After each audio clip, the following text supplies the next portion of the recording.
আল্লাহর বান্দার কথাগুলো মহিলার মধ্যে আসর করেছে। চমৎকার করে গোসল করে ওযু করে পাক পবিত্র হইয়া পবিত্র কাপড় পরে হাজির হয়ে গেছে। নাকাব দিয়ে মুখটাও ঢেকে ফেলেছে। আল্লাহর ওলি ভাইজি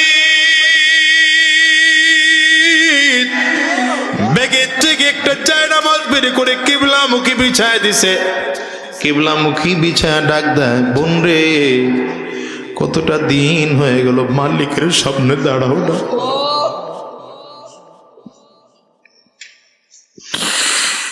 কতটা দিন হয়ে গেল মালিক তোমারে ডাকে,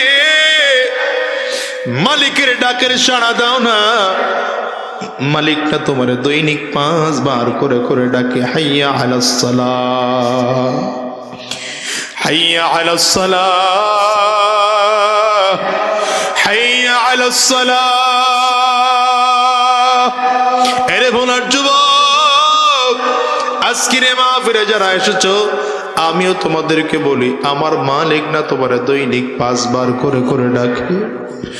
মসজিদে দাঁড়ায় মুয়াজ্জিন আজান দেয়, আসলে আজানটা মুয়াজ্জিনের নয়, আজানটা কিন্তু আমার মালিকের, মুয়াজ্জিন পৌঁছায় দেয়। আল্লাহর ওলি বাইজিদ বুস্তামি রহমতুল্লাহ আলাইহি দেখা কেউ আর সামনের দিকে আগায় না, দৌড় দৌড় দিয়ে যায়। সন্ধ্যা হয়ে গেছে, কাজের মেয়েটারে মহিলা ডাক দিয়া খায়, ব্যাপার কি? আজকে কোনো কাস্টমার নাই দেখা যায়। পাইব কেমনি কাস্টমার? যাক মোল্লায় বয়ে রইছে, এই মোল্লারে দেখে সব তো দূর দিয়ে দিয়া যায়। কি মোল্লায় কি লেগে আমার এখানে ডাক দেখি, জিগা কি চায়? গিয়া জিজ্ঞাসা করছে, কি চান আপনি? আমি তোমার মালিকের সাথে এক রাত থাকতে চাই। কাজের মেয়েটা কয়, আপনি থাকতে চান? জানেন ভিজিট কত? 200 দিরহামের পোটলাটা বের করে দিছে, ধর এটি নিয়ে তোর মালিকরে দিবি, আর কইবি যে আমি তোর মালিকের লগে এক রাত থাকতে চাই। মালিকের গিয়া কয়, মালিক এটা বড় আশ্চর্য মোল্লা, অন্যান্য কাস্টমার তো সারা রাত থেকে সকালবেলা পেমেন্ট দেওয়া নিয়ে ঝগড়া করে, ঝামেলা করে, আর এই মোল্লায় তো অগ্রিম টাকা দিয়ে দিছে। মহিলা আশ্চর্য, মোল্লা মানুষ, হুজুর মানুষ আমার লগে থাকতে চায়। যাক, কানার দরকার চোখ, কানার কি দরকার? আমার দরকার টাকা। এই তো বাইজিদ বুস্তামি রহমতুল্লাহ আলাইহি কাজের মেয়েটা কি ডাক দেয়, যাইতে কইছে আপনারে। ঘরের মধ্যে ঢুকতেছে, খাস কামরায় ঢুকবে। খাস কামরায় ঢুকার আগে পর্দার আড়ালে দাঁড়ায় আল্লাহর ওলি বাইজিদ সালাম দিয়েছে, আসসালামু আলাইকুম ওয়া রাহমাতুল্লাহ, আসসালামু আলাইকুম ওয়া রাহমাতুল্লাহ। মহিলাটাও ভেতর থেকে আওয়াজ দিয়েছেন, ওয়া আলাইকুম আসসালাম ওয়া রাহমাতুল্লাহ।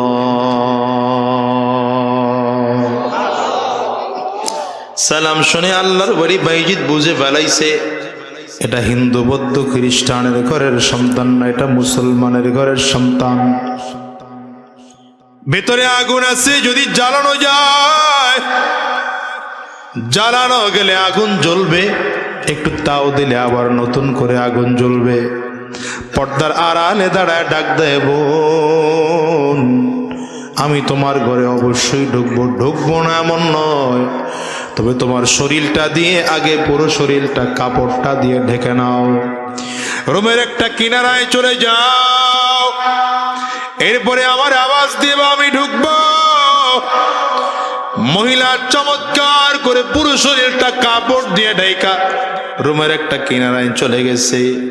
আল্লাহর ওলি বাইজিদ রুমের মধ্যে ঢুইকা দরজা বন্ধ করে দিয়া ডাক দেয়, বোন রে, 200 দিরহাম যে তোমাকে পেমেন্ট করে সারাটা রাত তুমি তার কথায় চলো? বলে, হ্যাঁ, আমিও তোমার 200 দিরহাম দিয়েছি, আমি যা যা বলবো তুমি আমার কথায় চলবো। বলে, অবশ্যই আপনার কথায় চলবো।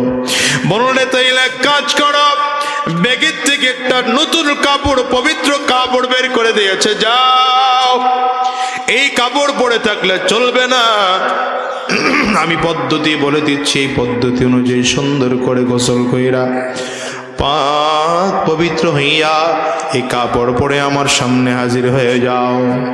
আল্লাহর বান্দার কথাগুলো মহিলার মধ্যে আসর করেছে। চমৎকার করে গোসল করে ওযু করে পাক পবিত্র হইয়া পবিত্র কাপড় পরে হাজির হয়ে গেছে। নাকাব দিয়ে মুখটাও ঢেকে ফেলেছে। আল্লাহর ওলি ভাইজি ব্যাগের থেকে একটা জায়নামাজ বের করে কিবলামুখী বিছায় দিছে। কিবলামুখী বিছায় ডাক দেয়, বোন রে, কতটা দিন হয়ে গেল মালিকের সামনে দাঁড়াও না।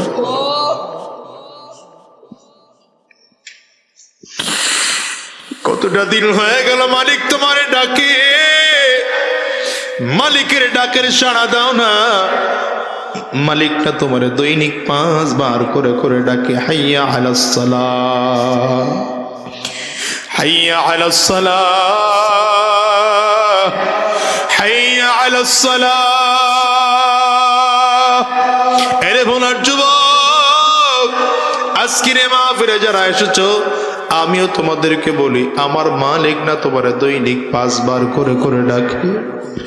মসজিদে দাঁড়ায় মুয়াজ্জিন আজান দেয়, আসলে আজানটা মুয়াজ্জিনের নয়, আজানটা কিন্তু আমার মালিকের, মুয়াজ্জিন পৌঁছায় দেয়। আবার মালিক তোমার দৈনিক বারবার করে ডাকে, হাইয়া আলাস সালাহ, হাইয়া আলাস সালাহ। বারবার করে আমার মালিক তোমারে ডাকে। হিসাব মিলাও, দৈনিক যদি 5 বার আমার মালিক তোমারে ডাকে, সপ্তাহে আমার মালিক কতবার তোমারে আমারে ডাকছেন, মাসে কতবার তোমারে আমার মালিক তোমাকে ডাকছেন, বছরে কতবার ডাকছেন, 20 বছর 50 বছর হয়ে গেল, 50 বছরে আমার মালিক কতবার তোমারে ডাকছেন। এই 50 বছরে একটা বারের জন্য আমার মালিকের ডাকের সাড়া দাও নাই।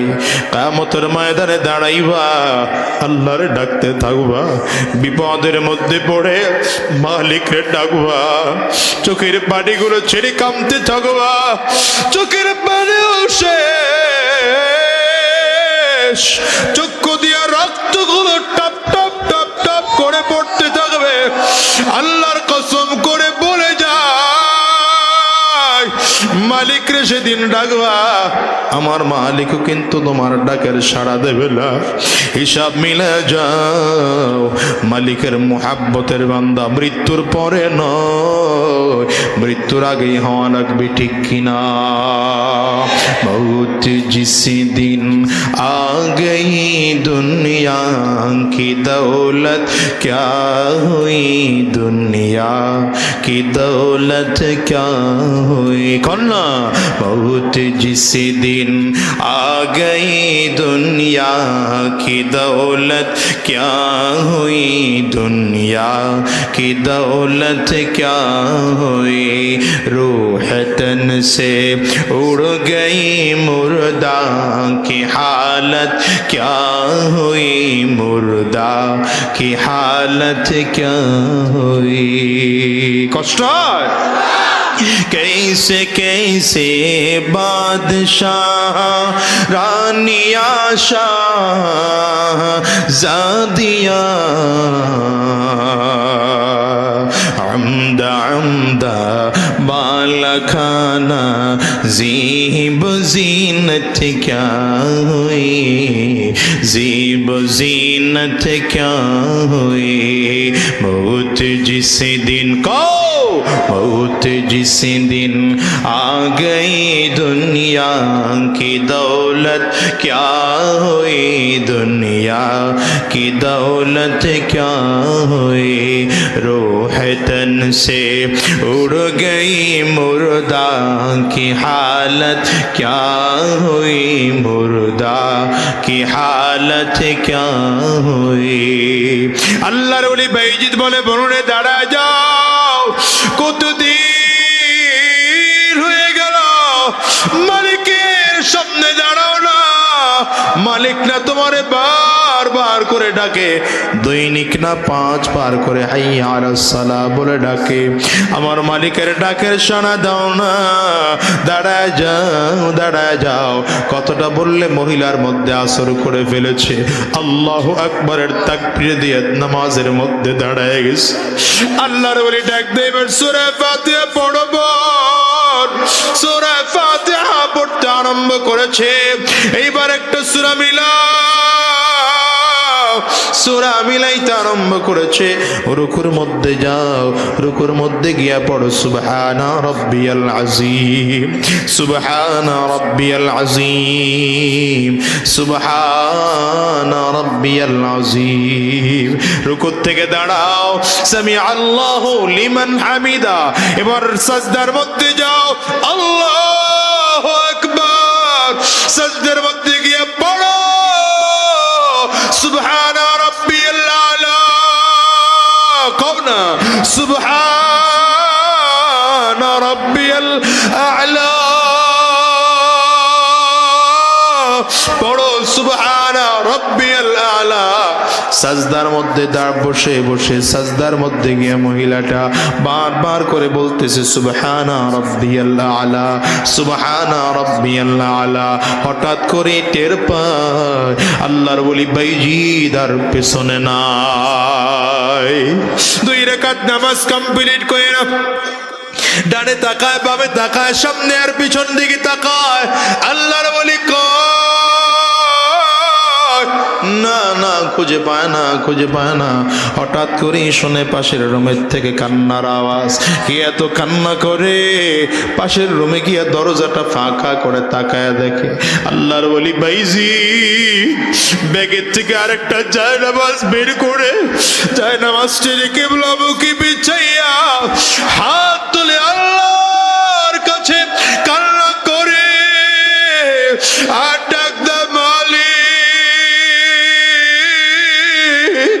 তোমার একটা হারানো বান্দিকে তোমার কদম পর্যন্ত আইনা দিলাম, তোমার একটা হারানো বান্দিকে তোমার রাস্তা পর্যন্ত উঠাইয়া দিলাম।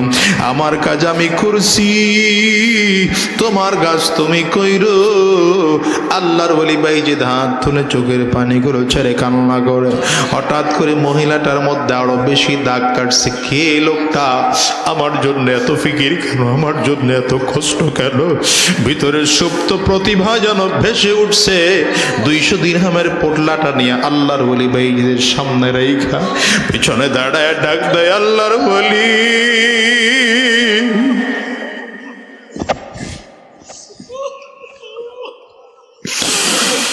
কই আপনার বাড়ি? কি আপনার পরিচয় জানি না, নাম কি আপনার জানি না। আমার জন্য আর কান্না করা লাগবে না, আমিও আদা করলাম জীবনে আর মালিকরে ছাড়বো না, আর জিনা করবো না, আর ব্যভিচার করবো না। এরে ভুলার মুসলমান, তোমরা কি মনে করো বরিশাল থেকে এত কষ্ট করে টাকার জন্য তোমাদের কাছে আসছি? আল্লাহর কসম করে বলে রে যুবক, না রে না না না, বরিশালেও মাহফিল করলে তোমাদের চেয়ে বেশি টাকা আজাদি পাইতো। যুবকরে পায়ে হাত দিয়ে বলে যাই, কেন আসছি জানো? আমার একটা কথায় যদি একজন মানুষের দিলটা নরম হয়, আমার একটু কথায় যদি একজন মানুষের চোখের পানি বের হয়, আমার একটু কথায় যদি আজকের এই মাহফিল থেকে একজন নামাজি যুবক বের হয়, আমার এই মা ওয়া কথায় যদি একজন যুবকের মুখে দাঁড়িয়ে আসে, খোদার কসম বুকে হাত লাগায় বলে আমি আমার নাজাতের ওসিলা এটারই মনে করি। হ্যাঁ রে যুবক, কলিজার টুকরা যুবক, তোদের জন্য এই কলিজার কত মায়া, আমি তোদেরকে বোঝাতে পারবো না রে ভাই। হিসাব মিলা দেখ, সাহাবায়ে কেরামদেরও কাজ ছিল এটা, নবীর জন্য, ইসলামের জন্য তাদের কষ্ট করা, ফিকির করা, মেহনত করা। আমার নবী ডাক দেয়, কে কে যুদ্ধের ময়দানে যাইবা কাতার করে দাঁড়াইয়া যাও। ওরে সাহাবায়ে কেরামদের মতো মুহাব্বত এখন থেকে আমার নবীর করতে আরম্ভ করো। কলিজার সব নেতার মায়া বের করে দাও কলিজার থেকে, কলিজার মধ্যে আমার নবীর মায়া ঢুকাও, কলিজার মধ্যে আল্লাহর মায়া ঢুকাও, কলিজাটার মধ্যে কোরআনের মুহাব্বত ঢুকাও, এই কলিজার মধ্যে হাদিসের মুহাব্বত ঢুকাও, কলিজার মধ্যে আল্লাহর দ্বীনের মুহাব্বত ঢুকাও। ওই যে নবী আমার ডাক দেয়া কয়, যুদ্ধের ময়দানে কে কে যাইবা কাতার করে দাঁড়া যাও। সব সাহাবায়ে কেরাম কাতার করে দাঁড়ায় গেছে। একজন মহিলা পর্দার আড়ালে এসে ডাক দেয়, পয়গম্বর আমার এই ছোট্ট বাচ্চাটার আপনি যুদ্ধের ময়দানে নিয়ে যান। নবী আমার তাকে দেখে বাচ্চাটার মাত্র বয়স 2-2.5 মাস 3 মাস বয়স। আমার নবী ডাক দেয়, মা গো, আমি ছোট্ট বাচ্চাকে কি করব? যুদ্ধের ময়দানে যাওয়ার জন্য একজন সুঠামদার একজন পুরুষ দরকার, শক্তিশালী পুরুষ দরকার। বাচ্চাটারে আমি যুদ্ধের ময়দানে নিয়ে কি করব? মহিলা পর্দার আড়ালে দাঁড়ায় দাঁড়ায় কান্না করে আর ডাক দেয়, নবী আমার, আমি মহিলা মানুষ, যুদ্ধের ময়দানে যাওয়ার পারমিশন আমার নাই। আমার বড় কোনো ভাই নাই আপনার সাথে যুদ্ধের ময়দানে পাঠাবো, আমার বাবা নাই আপনার সাথে যুদ্ধের ময়দানে পাঠাবো, আমার বড় কোনো সন্তান নাই আপনার সাথে যুদ্ধের ময়দানে পাঠাবো, আমার স্বামীও নাই, গত যুদ্ধে আপনার কাছে আপনার সাথে গিয়া শহীদ হয়ে গেছে। নবী আমি মহিলা মানুষ, যুদ্ধের ময়দানে যাইতে পারবো না, আমার এই ছোট্ট বাচ্চাটারে আপনি নিয়ে যান, কারণ কাফির মুশরিকরা যদি আপনার লক্ষ্য করে তীর মারে আমি মহিলা মানুষ সহ্য করতে পারবো না। আমার এই বাচ্চাটাকে নিয়ে যাবেন, যুদ্ধের ময়দানে যদি কোনো কাফিররা আপনার লক্ষ্য করে তীর মারে আমার এই বাচ্চাটাকে তীরের সামনে ধরবে, বাচ্চাটার গায়ে তীর লাগবে, আপনার গায়ে যেন তীর না লাগে। এটাকে বলে আশিকের রাসূল। মুহাব্বত কারে বলে জানো? এর দুনিয়ার মুসলমান, বদরের যুদ্ধ যখন আরম্ভ হয়ে গেল, পয়গম্বর আরবি সাল্লাল্লাহু আলাইহি ওয়াসাল্লাম হঠাৎ করে ডাক দিয়ে সাহাবায়ে কেরামদেরকে, আবার সাহাবায়ে কেরাম শহীদদের লাশ একত্রিত কর। সাহাবায়ে কেরাম খুব খোঁজাখুঁজি কইরা হঠাৎ করে খুব খোঁজাখুঁজি করে 68টা লাশ বের করেছে। আমার নবীর কাছে এসে ডাক দেয়, পয়গম্বর আপনার 68 সাহাবীর লাশ আমরা বের করেছি, সেরা শহীদ হয়ে গেছে যুদ্ধের ময়দানে। নবী আমার ডাক দেয়, না না, হতে পারে না, আমি স্বপ্ন দেখেছি 11টা গরু জবাই করেছি, তার মানে আমার 11 জন সাহাবী, আমার 70 জন সাহাবী শহীদ হয়ে যাবে। আমি তো 70টা গরু জবাই করার স্বপ্ন দেখছি, আরো 2 জন শহীদ আমার সাহাবী আছে, খুঁজে বের করো তারা কই আছে। সাহাবায়ে কেরাম খুঁজে পায় না, কোথাও পায় না। হঠাৎ করে তাকায় দেখে পাহাড়ের কিনারায় গিয়া আহারে একজন সাহাবীর মাথাটা আলাদা হয়ে আছে, আর একজন সাহাবীর মাথাটা আলাদা হয়ে আছে, হাতটা কাইটাও আলাদা করে রাখা হয়েছে, পেটটাকে আলাদা করে রাখা হয়েছে। সাহাবী দাঁড়ায় দাঁড়ায় গলে একজন সাহাবীকে 70টা টুকরা করা হয়েছে, পেটের নাড়ি ভুঁড়িগুলো পাশে ফেলানো, আরে কলিজাটাও কে যেন দইরা চাপাইয়া চাপাইয়া রাখছে। সাহাবায়ে কেরাম গিয়ে খবর দিছে, পয়গম্বর লাশটা বিব্রত অবস্থায় পড়ে আছে, আমরা দেখে ভালো করে চিনতেছি না, আপনি আসলে একটু দেখলে চিনতেন। আমার নবী আয়েশা হু হু করে বাচ্চাদের মতো কান্না আরম্ভ করছে।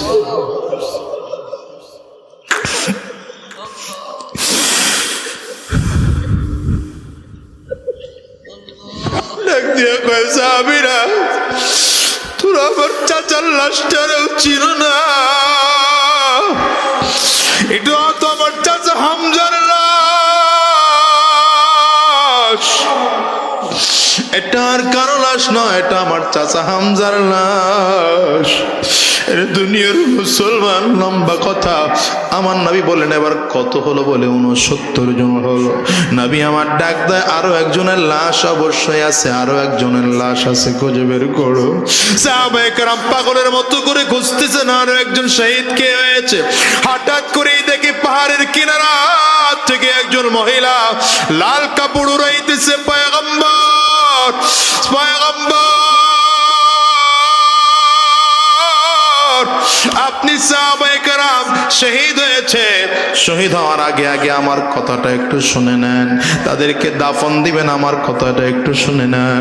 পয়গম্বর বলেন, মহিলা কি বলবা, তুমি কে, তুমি তোমার পরিচয় কি? বলে, হুজুর আমারে আপনি চিনেন না, গতকালকে মসজিদে নববীতে আপনি যেই হানজালাকে বিয়ে পড়াইছে, আমি হানজালার নববধূ।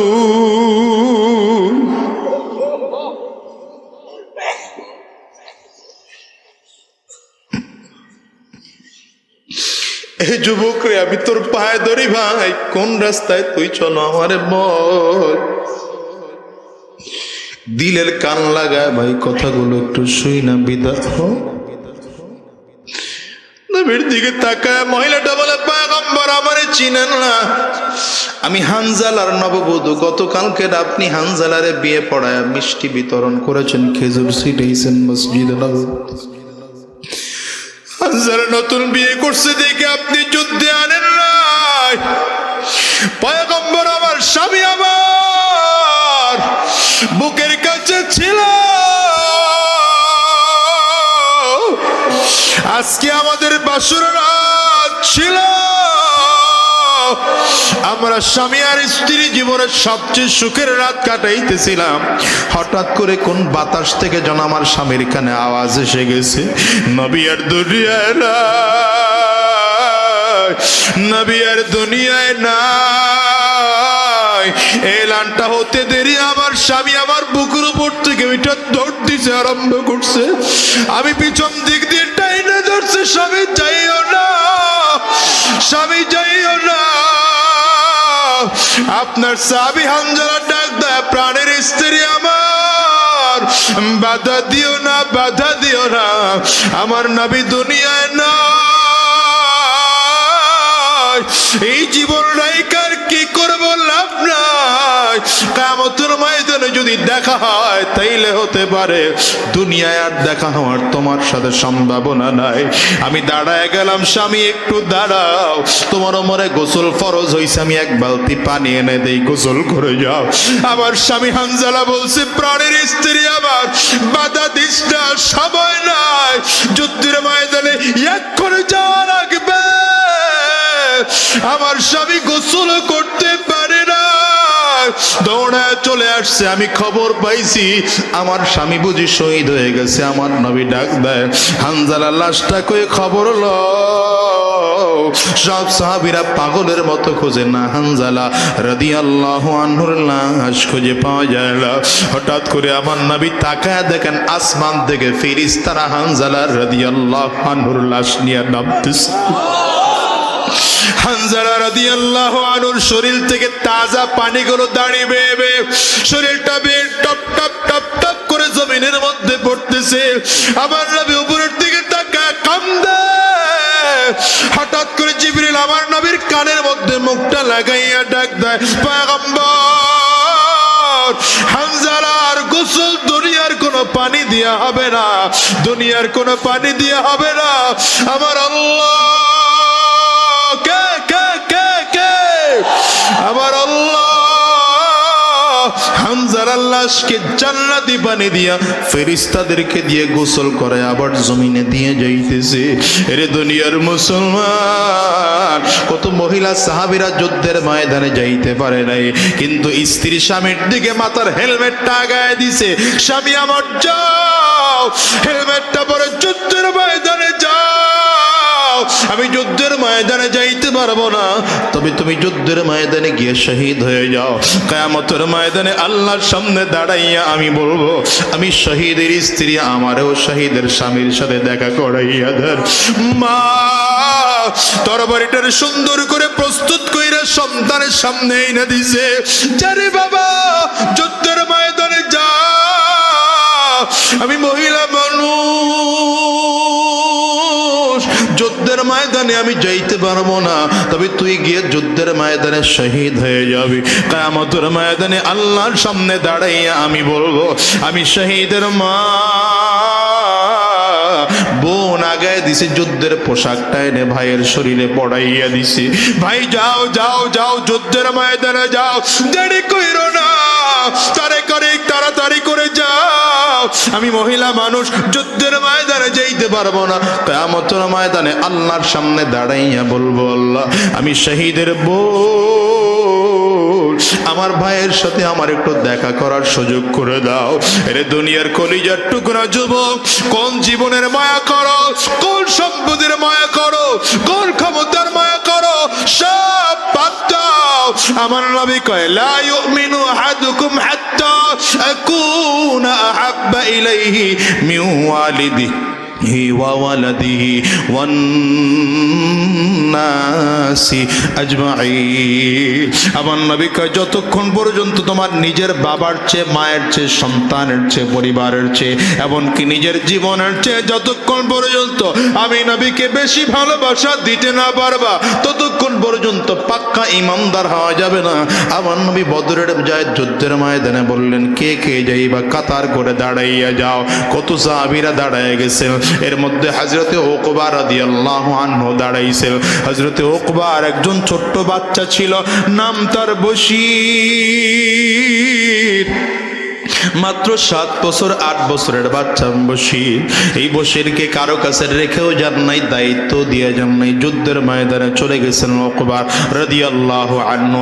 যুদ্ধের ময়দানে গিয়ে যুদ্ধ করতে করতে আল্লাহর জান্নাতে শহীদ হয়ে চলে গেছে। এদিকে বাচ্চা মানুষ বশীর সন্ধ্যার পরে খেলাধুলা শেষ করে এসে বাবার দরবারে বাবারে খুঁজে, না না আব্বুরে খুঁজে পাওয়া যায় না, ঘরেও খুঁজে পাওয়া যায় না। লোকজনরে জিজ্ঞাসা করে, আমার আব্বু কই? লোকজন জবাব দেয়, তোর আব্বু তো মদিনায় নাই, নবীর সাথে যুদ্ধের ময়দানে চলে গেছে। এই বশীরের আপনজন বলতে দুনিয়ায় কেউ নাই। ওর একটা মা নাই, ওর বড় কোনো ভাই নাই, বশীরের বোন নাই, বড় আত্মীয় স্বজন বলতে দুনিয়ায় কেউ নাই। কার কাছে ঘুমাবে? মসজিদে নববীর বারান্দায় বাচ্চা মানুষটা ঘুমায়। মানুষ খানা দিলে খায়, মানুষ খানা না দিলে না খায়। ফজরের নামাজ হয়ে গেলে সারাদিন মদিনার গলির মধ্যে দাঁড়াইয়া থাকে, আব্বু কখন যুদ্ধের ময়দান থেকে ফিরবে, কারণ তার তো কেউ নাই। হঠাৎ করে একদিন 2 দিন যায় না, না সাহাবায়ে কেরামদের কাফেলা মদিনায় ফিরে না। হঠাৎ করে একদিন তাকায় দেখতেছেন যুদ্ধের কাফেলা মদিনার দিকে ফিরতেছে। সব সাহাবীদের চোখে পানি, কোন কোন সাহাবীদের রক্তের দাগ, কেউ অঙ্গহীন হয়ে আছে। আবার অনেক পরিচিত সাহাবীদেরকেই দেখা যায় না। এরে মুসলমান, বশীর বাচ্চা মানুষ সাহাবায়ে কেরামদের ফাঁকে ফাঁকে দৌড়ায়, নিজের আব্বুরে খুঁজে, না না আব্বুরে খুঁজা পায় না, বাবারে খুঁজা পায় না। নবী যাইসা মসজিদ নববীর মধ্যে বসে পড়ছে। সব সাহাবীরা মসজিদ নববীতে বসা। বশীর সাহাবায়ে কেরামদেরকে ফাঁকা করে করে আমার নবীর সামনে দাঁড়াইয়া আস্তে করে ডাক দেয়, নবী আমার, আমি সবাই রুদু দেখে আমার আব্বু কই?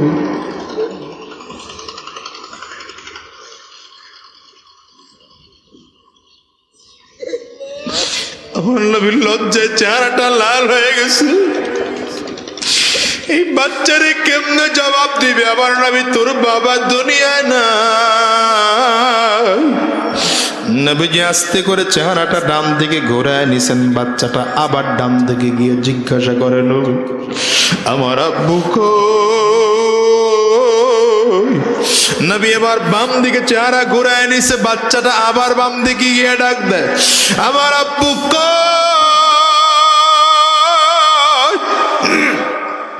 আমার নবী এবার নিজের আর কন্ট্রোল রাখতে পারে না। আমার নবী সব থেকে দাঁড়াইয়া আসমানের দিকে মাথা উঁচু করে ডাক দিছে, আল্লাহ, আমি বাচ্চাটারে কেমনে বলবো? অমনি বশীর তাকে দেখে আর আমার নবী কথা কয় না। হঠাৎ করে আমার নবীর 2 পায়ে জড়ায় ধরে ডাক দিছে, পয়গম্বর আমার আব্বু কই?